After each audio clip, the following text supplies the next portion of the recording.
Hey everybody, welcome to Ash Talk for December 22nd, 2021. This is Ash Ryan, your host with you.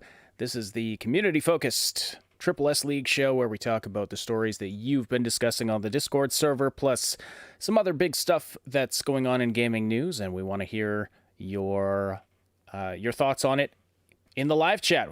I want this to be a discussion, and I keep saying we, but by we I mean me. So it's just me here. This is kind of it's been an experiment doing a show by myself here on Triple S Podcasts, but it's been going pretty well. Last week I had Max Darrett on, the host of Maximum News right here on this channel. Had Max Darrett on discussing Halo Infinite, reviewing the campaign. That was a good time. If you haven't heard that show, I recommend going back and listening to it.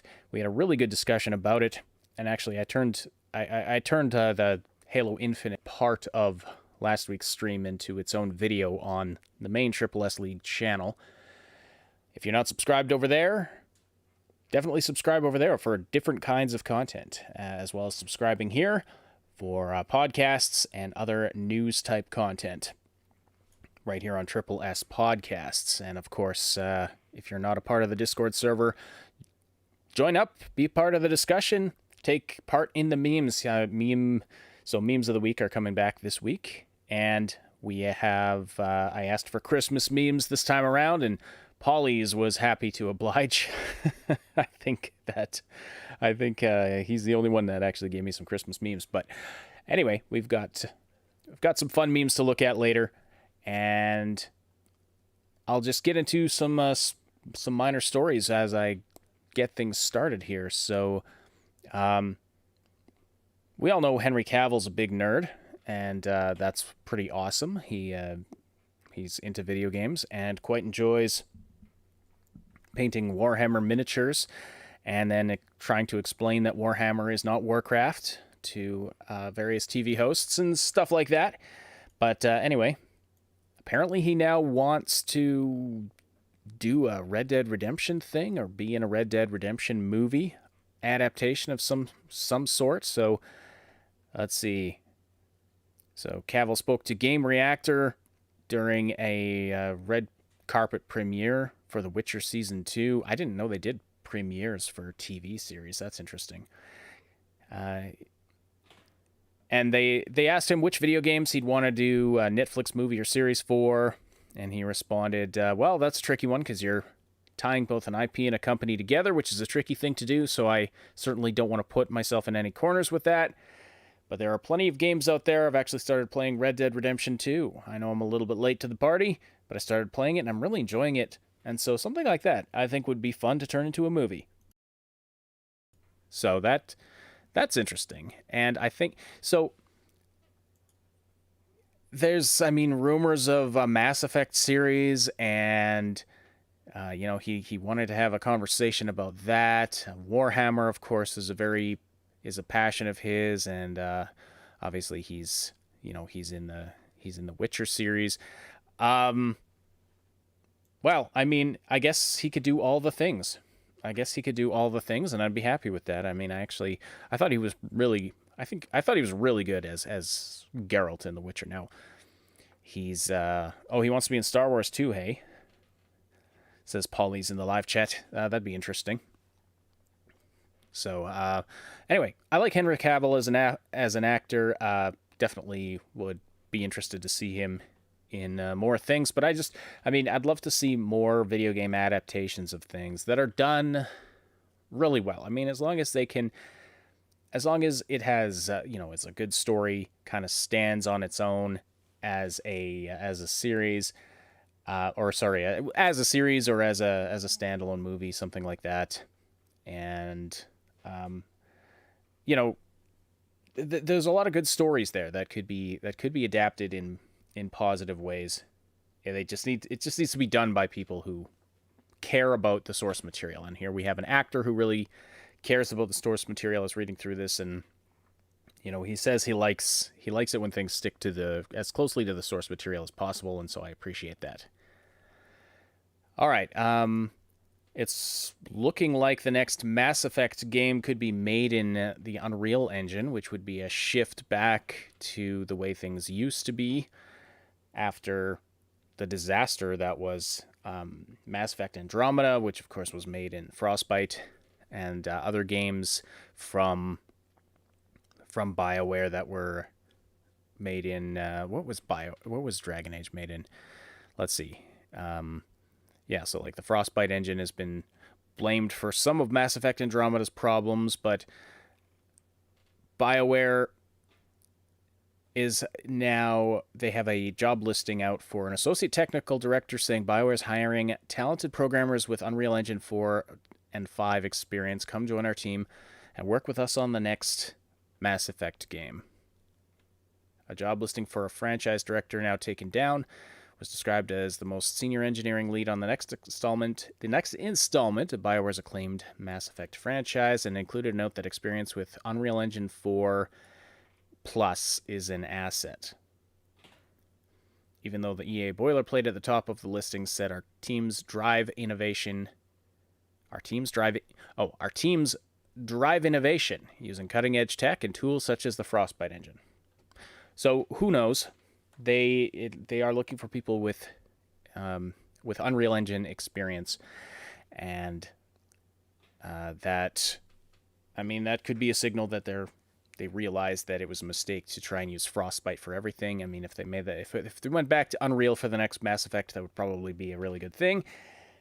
But again, there's no accounting for some of the decisions being made at this company right now, so we'll have to see about that. Speaking of engines, we're going to be talking today about the new engine from the developer of Arma and DayZ. First, one other just quick thing. So have y'all seen Shang-Chi out there? I'm not going to spoil anything, but I really enjoyed the first Shang-Chi movie, and my wife and I went a couple nights ago to see the new Spider-Man thing, which again, I'm not going to spoil anything. I really liked it. I spent most of my time actually even just talking about my post-movie thoughts on it would spoil some things, and I do not want to do that for anybody. If you like superhero movies, you're going to like the new Spider-Man. No Way Home. That's all I'll say. Anyway, apparently the Shang-Chi director would love to get Jackie Chan, and oh my goodness. I mean, I love Jackie Chan, but that dude is getting old. Oh, I thought there was a picture of him somewhere here. I guess not. So, yeah. Jackie Chan's getting old. Is he in his 60s now or something? He's getting up there, but I wonder if he uses a stunt double yet. But anyway, I think that'd be a fantastic way to get him into the MCU. That's my thought on that. And that's all I'll say on that for now. Let's get to the main stories of the day. So we're going to talk about why everyone is laughing at Ubisoft over their NFT thing. We're going to talk about Sony's troll detection AI thing. Now, my first version of the thumbnail said Sony's social credit AI. I thought maybe that was a little too provocative. I mean, although it is a pretty accurate description of the system that we're talking about here, with the system that they want to patent for detecting and dealing with disruptive behavior in game, with a system that both uses a manual reporting plus machine learning and statistical analysis to detect disruptive behavior or players that are likely to engage in disruptive behavior. I don't know. Interesting stuff. I want that to be a discussion piece. So, hoping to hear from some of you in the live chat about that as we talk about it. Or if you're listening after the fact, give me your thoughts in the comments. But let's talk about this new engine from Arma and DayZ developer Bohemia Interactive. So they've announced a new engine which is called Enfusion. Now, let's see here. So this replaces the real virtuality engine which powered Arma 3 and parts of DayZ, and it's meant to run smoothly on consoles, which I know has been an issue for this developer in the past. But the game engine boasts visual improvements, scalability, performance, flexibility, and user-friendliness. And there's a focus on modding as well, so I know Saib will like that, and many members of our community will like that. Although the developer did not explicitly say Arma 4, and this should not be taken as an announcement of Arma 4. It did confirm that any future Arma game will use this engine. Let's see. Here's some technical gobbledygook about it. They built the engine in C++. It implements the Enforce OOP scripting language, has support for DirectX 12 and HLSL shaders, and it's cross-platform to support PC, PlayStation, and Xbox development. And their goal is to create natural-looking, believable environments. They will focus more on creating natural-looking, believable environments than flexing with cutting-edge graphics technology. Although, the graphics do look pretty impressive. We'll look at some screenshots in a sec. But of course, running on optimal technology, all of the new engines look. It's a market. This is a marketing piece. Well, not this news article specifically, but the announcement for it on Bohemia Interactive's page. It's a marketing piece, but it is a. They put up some nice looking screenshots. We'll look at in a second. So, Arma 3 from 2013 runs on the Real Virtuality engine, which Bohemia has been iterating on since the 1990s. Despite the game's age, its performance is still notoriously bad on modern computers due to poor CPU utilization. The Enforce engine website specifically mentions 16-core PC master race builds while talking about performance, while also saying it'll run better across various PCs and consoles. So I think that's the key thing I'm taking from this, is that they've tried to optimize it to make it run better memory management, multi-threading, and various things, and to make it run well not just on PCs but on consoles as well, and that's very important. So you can see it go. I don't know what's this doing down here. What's this doing down here? Get off my screen. There we go. Okay. So some very nice looking shots here. This one's interesting with the grass in the foreground. Looking closely at it, it's it's at a glance you might think it's a photograph, but it's clearly not. Like it's clearly CG if you look closely at it, but it's very impressive at the same time.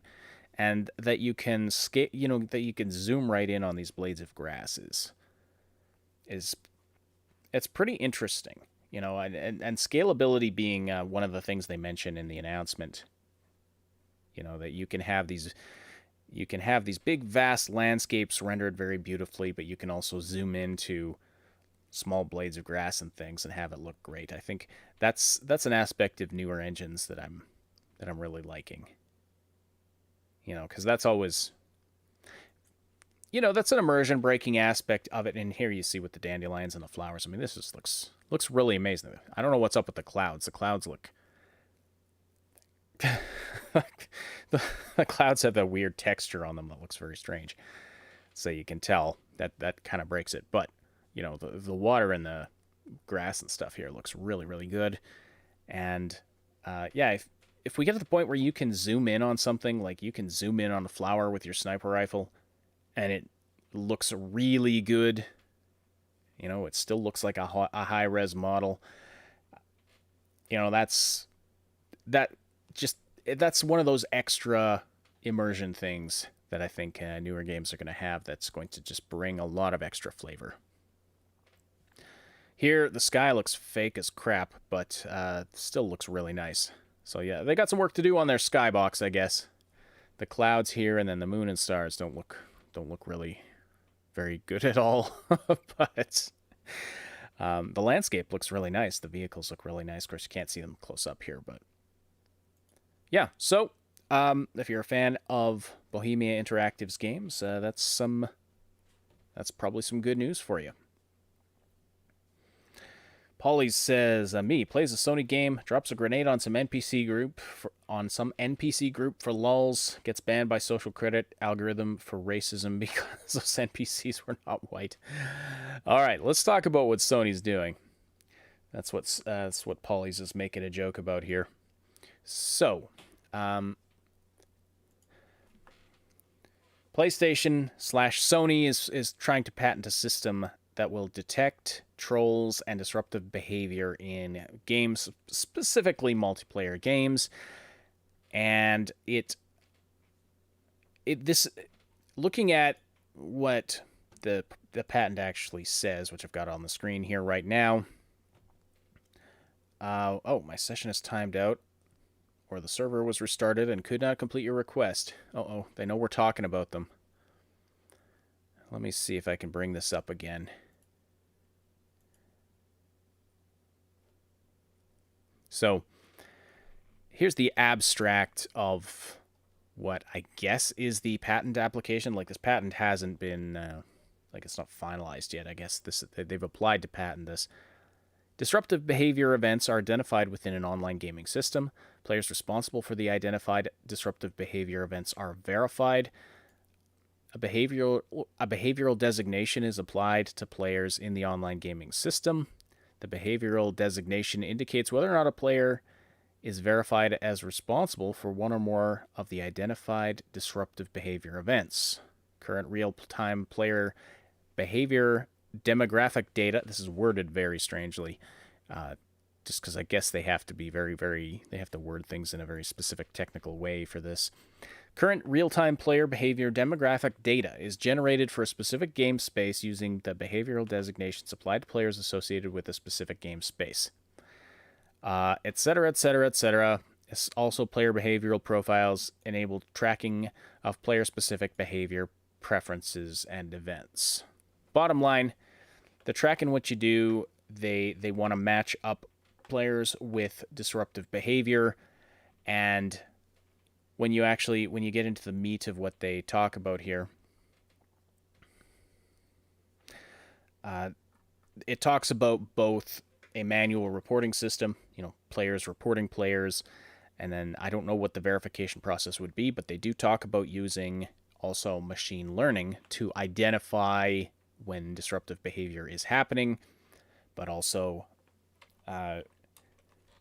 so when disruptive behavior is happening, but also trying to predict when disruptive incidents are going to happen. So that's an interesting aspect of it.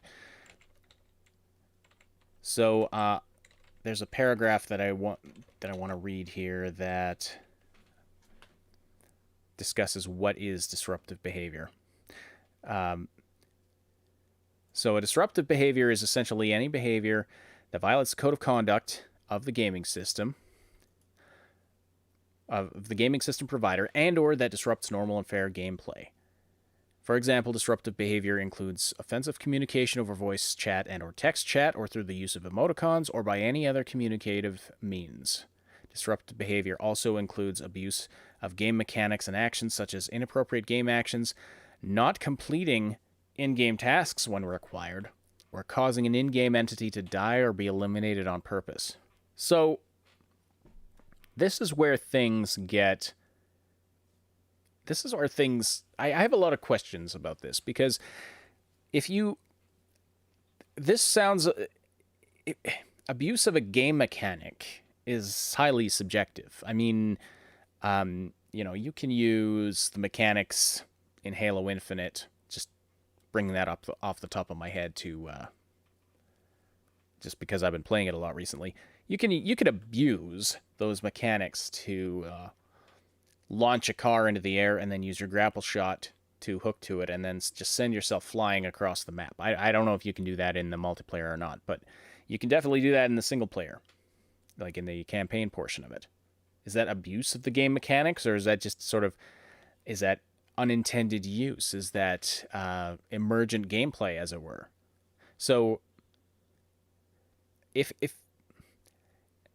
my opinion on it is, if you can do it in the game, it's fair game. And so for them to say, abusing game mechanics is disruptive behavior. Well, I get that in... See, I mean, I see the perspective of how, when you have people in multiplayer that just aren't doing things the way you want them to do it, then that's annoying and that's frustrating.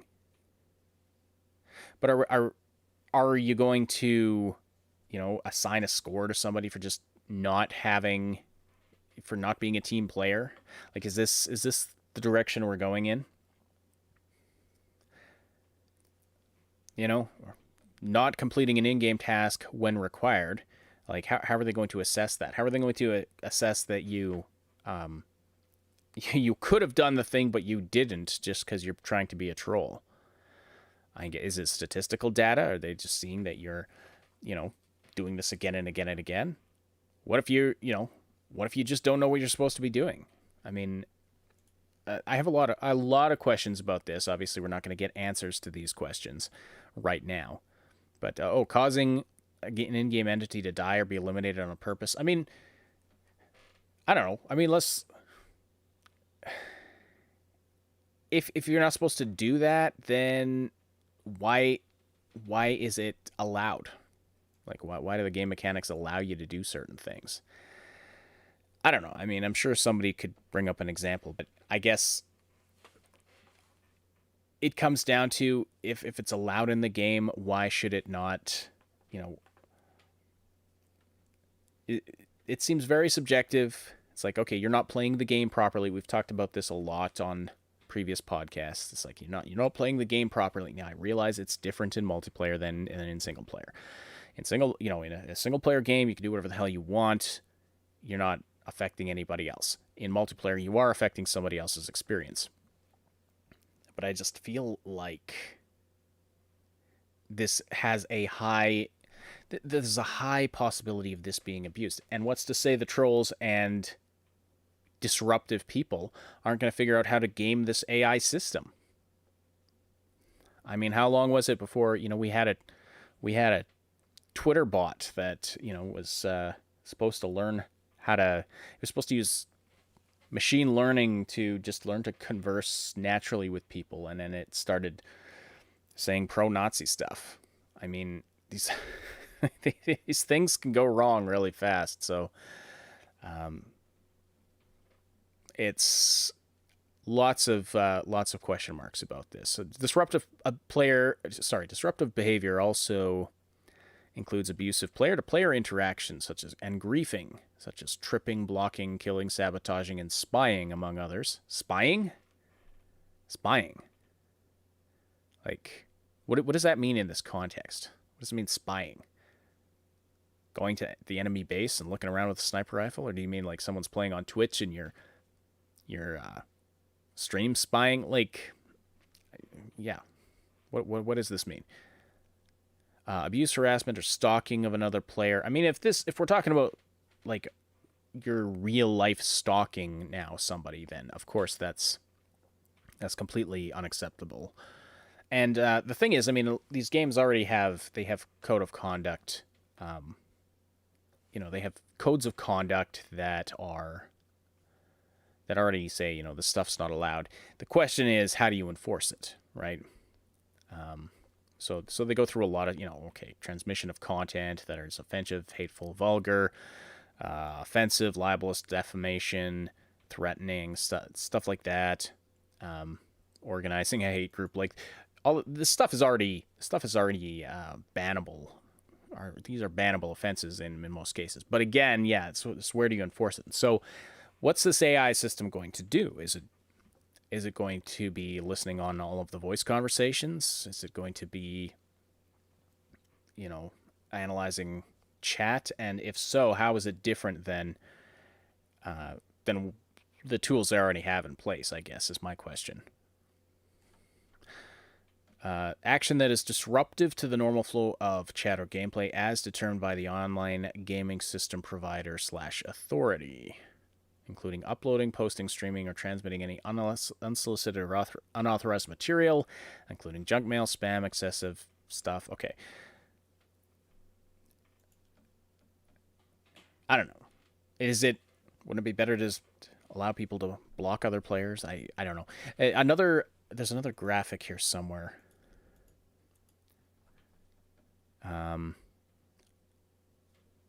Yeah, so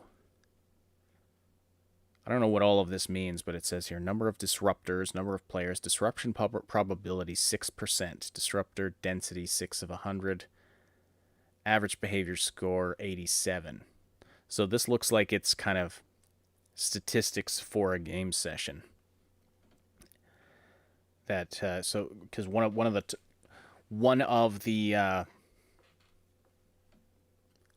things they talk about is, again, using AI to assess these things and also predict when disruptive behavior might happen, or when there's a high probability of it happening, and possibly distributing players in such a way, like incorporating it into the matchmaking system, and to distribute players in such a way as to minimize disruptive behavior. And I can just see it now. If this system is going to start divvying players up in such a way that someone's going to say, okay, this is like, think about it. If it say it starts, say the system decides, hey, we can cut down on like sexist remarks or like misogynistic remarks made towards girls in the game, if we just keep all the male and female players separate, and then it starts just divvying them up that way, I mean, there's going to be problems. That's my prediction. Anyway, I don't have a ton of concrete opinion on this because, I mean, obviously it's very, very, very broad at this point. And so I wanted to bring this up mostly as a discussion piece. Yes, it is literally a social credit system. Yes, they will literally be assigning you a score, a disruption score of like it's a behavior score. A behavior score, it looks like, is what it's going to be called. You're going to have a behavioral score that indicates how problematic you've been in the past. Now, so it's literally like China's social credit system. Now, that said, I'm not saying this is entirely a negative thing. I mean, within a video game space, this may be appropriate, but I think there could definitely be some side effects to this that are unwanted. I'll be curious to see how it goes. And of course, when we hear things like this, I think the obvious question that comes to mind is, well, how long before they start implementing stuff like this for real life? Well, and that does become a scary thought. But as far as like doing this stuff in a video game, I think is fine, as long as, my question is, how well is it going to work, and how frustrated are players who are playing legitimately going to be because this system starts flagging them for disruptive behavior? How long before it goes like sort of the classic AI scenario where you have the rogue AI that is tasked, or you have the AI that is tasked with enforcing world peace, and it realizes, well, there would be no more war if we just eradicate all humans, and so then it does that. How long before it goes in that kind of a direction? Okay, so I want to hear your thoughts about that in the live chat and in the comments section. We got a comment from Polly's here saying, man, remember the Call of Duty Modern Warfare 2 days? Only the strongest would survive the voice chat and teabaggings. And how we need an algorithm to perfect the snowflakes. Sad. I mean, I agree and I disagree. I don't, like, I think it's true that you kind of have to have a tough skin when you are delving into online gaming. But at the same time, I mean, I don't want multiplayer gaming to be a toxic environment for people. Ideally, you'd be able to just go in there, have a good time with people, and just everyone recognizes, okay, yes, we take this seriously, but it is just a game, and for it to not turn toxic and stuff like that. At the same time, player freedom, I guess. I mean, I see what you're saying. Stuff like teabagging, I think teabagging is hilarious personally. It's just, I'm sorry, it's just funny. It's just funny, and so those people that sort of equate it to virtual sexual harassment, I think is ridiculous. But I also know, when you have women that are, want to play these games, but will refuse to go on voice chat or use voice changers, so nobody knows they're female. I mean, that's not a good situation. That shouldn't be. You know what I mean? That shouldn't be, in my opinion. This is my opinion that I'm giving you right now. And so, yeah, I love for these things to be. So there might be some benefit to automating it so that, okay, all the toxic people can go over here in this corner, kind of like what Fall Guys is rumored to have done with cheaters. Is that, they took all the people who were cheating and put them in their own server so that all the cheaters would be playing together with each other, and then, all the people who weren't cheating would just be able to enjoy the game. Because, yeah, I mean, stuff like trolling, cheating, people being really nasty and terrible and really just trying to irritate the crap out of other people, that's a problem. That's a big problem, as one of the top reasons I don't play multiplayer games, and why, with Halo Infinite, I've been playing the campaign. I am not at all interested in the multiplayer for a lot of these reasons, and so it does have a real effect on people's enjoyment of various things. But is an automated system really the way to go? I mean, I suppose, since one of the biggest issues with this is policing and enforcing it, I guess some kind of AI or machine learning may have to be part of the problem, just because it's impossible for human beings to monitor, every game or chat that's taking place in live time, obviously. And you already have systems in place that are, looking for various words and things like that. I'm sure I'd be surprised if there weren't already things in place that listen to the voice chat and stuff like that. And in any case, I'm curious about, how this will all flow out, and I'm curious about how this is going to do things differently.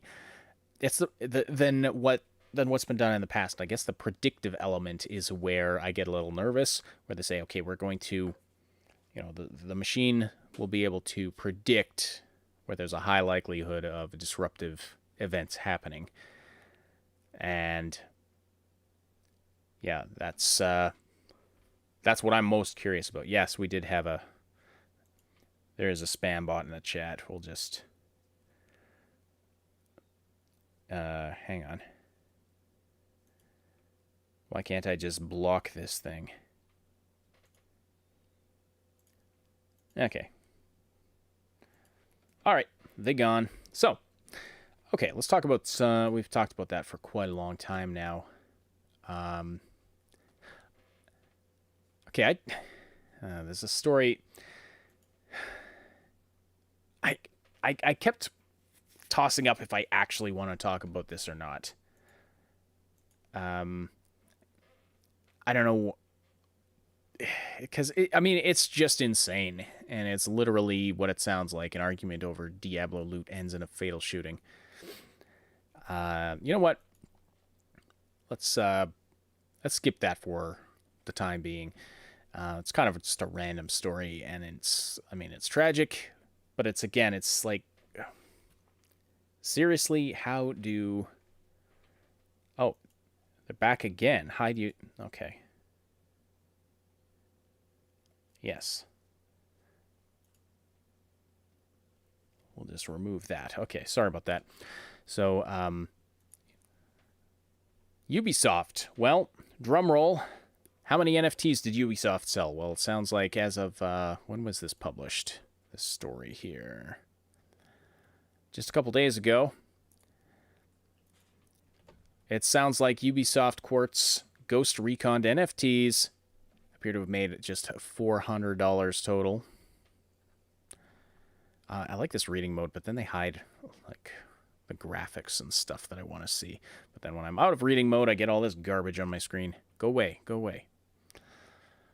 How are the Ghost Recon NFTs doing? I looked at 2 third-party marketplaces on the Quartz site links, and there seems to be 15 sales total, 0 in the last day, and on one site. Am I reading this right?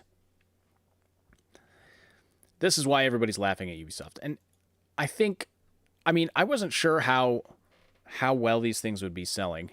I didn't really predict that in advance, and I don't know that I would have predicted it accurately. I would have predicted the other way. Where's that paragraph? Oh yeah, there it is. So I would have predicted that they actually would sell, because I mean, that seems to be how things go. You do have the people that will buy things like this, it seems, and while it is a blatant cash grab on Ubisoft's part, there's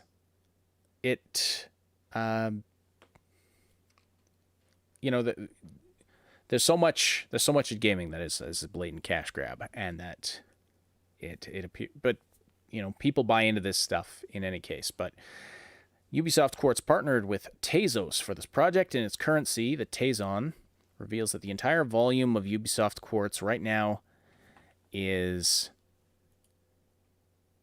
what is this? I don't know what that is. 94.49 Tezons, with the exchange rate of a Tezon being $4. That's just under $400 in total volume, and there appear to have only been 15 total sales of Ubisoft's Breakpoint NFTs. So now, what I don't fully understand is these Ubisoft NFTs were not for sale, though. They were they could be sold, but you could. Oh yeah, this explains it. So Ubisoft was giving these away for free. You earn them in game, but so this is the value of the resale market now. So people that have earned these and then sold them. And I mean, this kind of makes sense. NFTs obtain value from a bunch of NFT people believing they have value, so they sell and resell and balloon their price to extremely high levels. This simply isn't happening with Ubisoft's NFTs, it seems. Why not? On the gamer side, barely anyone cared. Yeah, it's just another in-game collectible. I mean, what's the point? I think the only reason that this differs from any other in-game collectible, even a unique collectible, is that it has that NFT aspect, and you can resell it as an NFT. But who are you going to sell it to? Another player? I mean, NFT collectors, as it points out in here somewhere, the NFT collectors aren't really interested in this. I mean, I don't think anyone's going to buy this just for the sake of owning an NFT. So, oh yeah, here it is. On the NFT collector side, here's a simple question that probably explains the lack of interest there. Why would you bother with NFTs in a video game you've probably never played nor heard of when you can find an infinite amount of speculative assets elsewhere? So just for a bunch of reasons, this just seems to be crashing and burning, and we can all sit back and laugh at Ubisoft for it. Now, Ubisoft is also reportedly suffering an exodus of employees over abuse allegations and creative discontent. This report from Axios. Ubisoft is in the middle of a great exodus of talent as developers leave the studio at a rate that some remaining employees reportedly say they've never seen previously. At least 5 of the top 25 people in the credits for Far Cry 6, which launched less than 3 months ago, have left Ubisoft, according to the report. 12 of the top 50 credited developers on Assassin's Creed Valhalla are also gone. Now this, they point out that it's unclear how far off from the norm these numbers are. Experienced developers coming off of major studio projects sometimes decide they want to try something new. I mean, that's true. But lower level employees are bailing out as well, apparently. And according to data from LinkedIn, 60 employees from Ubisoft's Toronto and Montreal studios have left the company in the past 6 months. And 2 employees still with the company told Axios that the loss of staff is enough to have slowed or outright stalled some current projects. One external developer said they'd been contacted by a colleague at Ubisoft for help with a game because there was no one left at the studio who could take care of it. Reasons for leaving include low pay, frustration with Ubisoft's creative direction, perhaps a jab at the recent embrace of NFTs, an increase in opportunities elsewhere, and of course, the allegations of widespread workplace abuses at Ubisoft that surfaced last year. So this is like not BioWare, sorry. All these companies that start with B and then I say the wrong one in the wrong context. It could be really bad. This is Blizzard Light, aside from the NFT thing. This is Blizzard Light that's happening right here. Good evening and Merry Christmas to you as well, Arturo. Welcome to the show. And everyone else who's listening live, let me know your thoughts on any of these stories. And I will go through some of your comments on them at the end of the show here. Let's see. Okay, we'll do memes of the week after we talk about, we'll just talk quickly about Cyberpunk. So CD Projekt Red is settling their Cyberpunk 2077 class action lawsuit for $1.85 million, which is pocket change for this company. But basically there was a lawsuit filed on behalf of investors in the company, basically because the poor launch of Cyberpunk 2077 caused the stock price to drop and investors lost money. And it's, largely based on false claims that the company made about it running well on current gen consoles, things like that.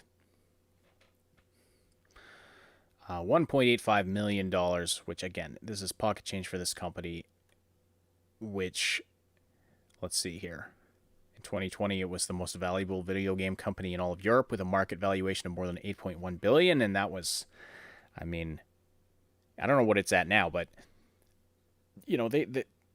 they've made record profits despite all of this. But yes, actually, let's just quickly look up the, let's see, CD Projekt Red stock.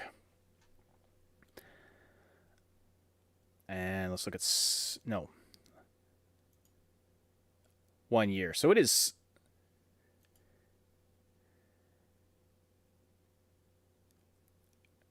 down from where it was a year ago, for sure. Mid 2020, it was way up there, but right now it's it's below where it was a year ago for sure. So looks like they do have a case. Anyway, so CD Projekt is settling out of court for less than $2 million, which, what a deal, hey? What a deal. But for those of you who who were disappointed that there was no tram system in the game, someone modded it in. And so, let's just take a quick look at this video. I only watched little bits of this. This is from Crane Games, if you are interested in checking them out on YouTube. Okay, so we're in an elevator. Train arriving in 2 seconds. Oh, there we go. Okay, hey.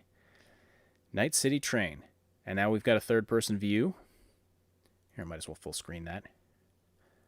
And off we go. I read in the description, it did say that there's a first-person view as well. I'm not sure if that shows...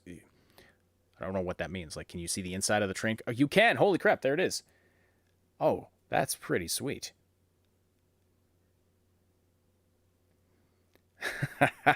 That's pretty... So, I wonder how, I am so curious how difficult this was to mod in. And why would it really have been that difficult to include it in the actual real game?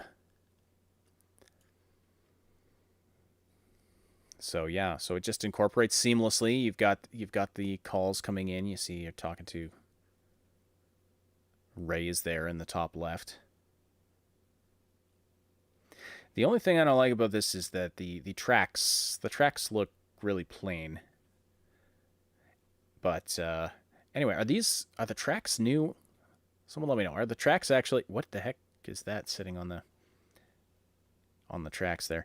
Someone let me know. Like, did they add the tracks into the game, or was the infrastructure for it there and they're just utilizing it and sort of putting the train on the tracks that already existed? I don't know, but anyway, it's apparently got 19 explorable stations, third and first person views, and much more. So that's very cool. If I ever go back to Cyberpunk 2077, I'll double check that. I will definitely be checking that out. Top comment here. Wow, and the fact that it doesn't feel like it's a mod, it's amazing. This should have been in the game right at the beginning. I know we had one member on our Discord server who was very disappointed by the lack of the train, like the lack of the metro system. And so I don't know if this mitigates it at all. But it's very cool that that exists now. Okay, had to take a quick swig of water there. But let's get to the memes. Memes of the week. So, I hope everyone's having a... Whoops, no, that's not what I wanted to do. Hope everyone's having a great Christmas out there, great holiday, whatever you celebrate this time of year. Hope you're able to get some time with family and friends, loved ones. When you're at the family reunion and you hear kids playing Mario Kart in the other room, absolutely, hell yes. When you got a choice. You can sit in the living room, talk with a bunch of boring adults, or go play video games with the kids. Absolutely, I'm there. Some comics. I just thought this was rather funny in a disturbing way. I gotta let the image... I'm not going to try to describe this. If you're just listening to the audio, you've got to check out the video at this point to see this. I'm going to let the image speak for itself here. And same with this one. Thank you, Polly's, for posting all of the... I think that there's a couple that weren't for Polly's. And a couple non-Christmas related ones as well that I managed to sneak in here, but yes. I asked for Christmas memes. Christmas memes were delivered. We have a great meme channel on the... Why did... Oh, okay. Kept the zoom at, like, in-your-face level. Why you don't put Christmas lights on palm trees? Again, gonna let this one speak for itself. So, yeah.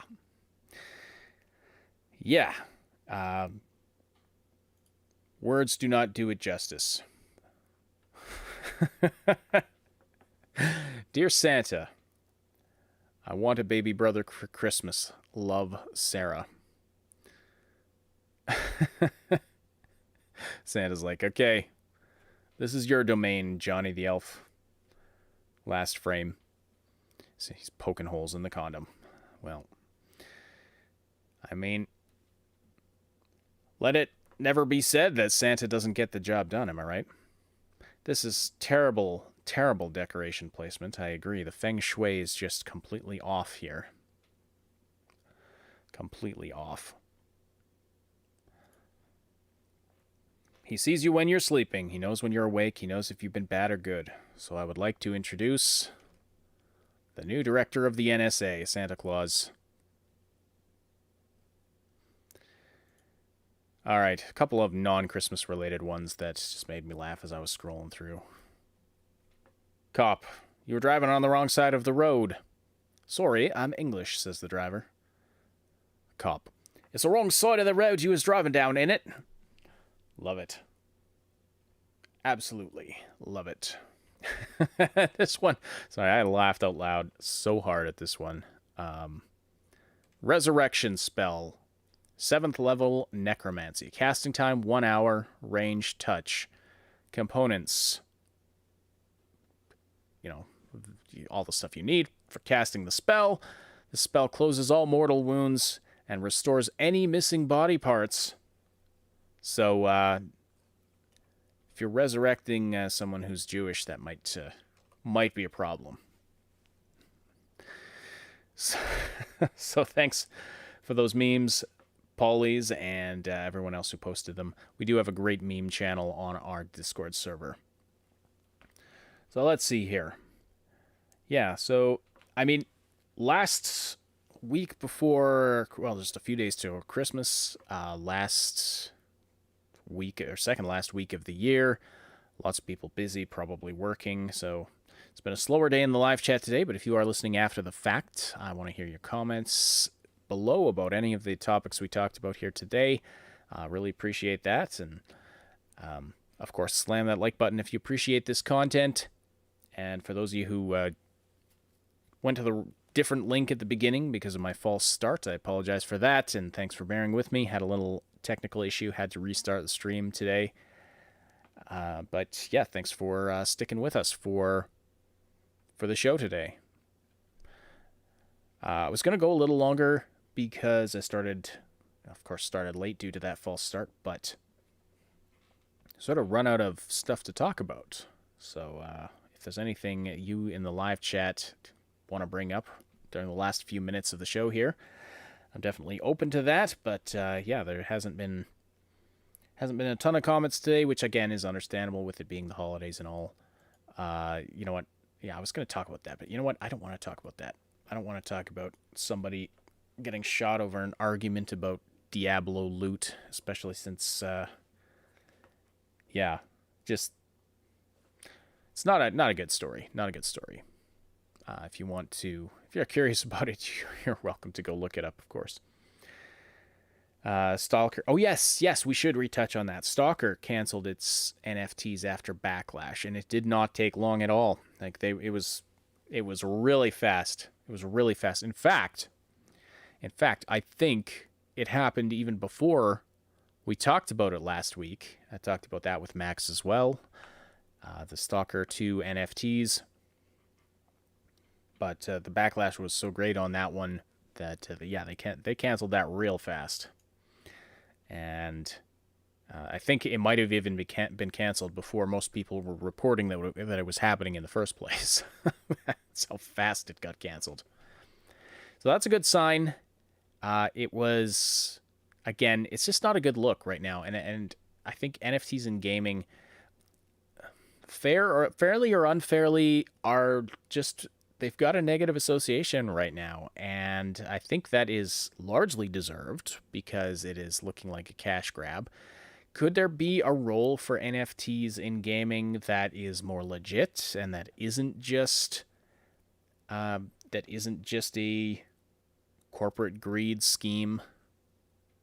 Or I should say, I mean, corporate greed is it's a weird thing to talk about because, I mean, companies have to make money. You know, obviously they want to make money. You know, they need to make money in order for the games to exist. So if we like the games, then the companies that make them have to make money. But money should be made in exchange for delivering a quality product. And I'm sorry, but a helmet with a serial number on it, an in-game helmet with a serial number on it that's tied to, you know, that you symbolically own because your name is attached to an NFT, that's not a valuable thing. That's not value added. It's a cash grab. It's garbage. And so the backlash was deserved, in my opinion. And it was an obvious corporate greed situation going on there. But could NFTs be incorporated into games in some way that actually adds value and that is useful? Maybe. I can't think of one, but perhaps somebody will come up with something at some point. But in any case, yeah, NFTs in games just right now, I think I think people are seeing it. I don't think it'll go anywhere because people are just suspicious of it now and aren't going to give it a chance, even if some legit use does arrive for it.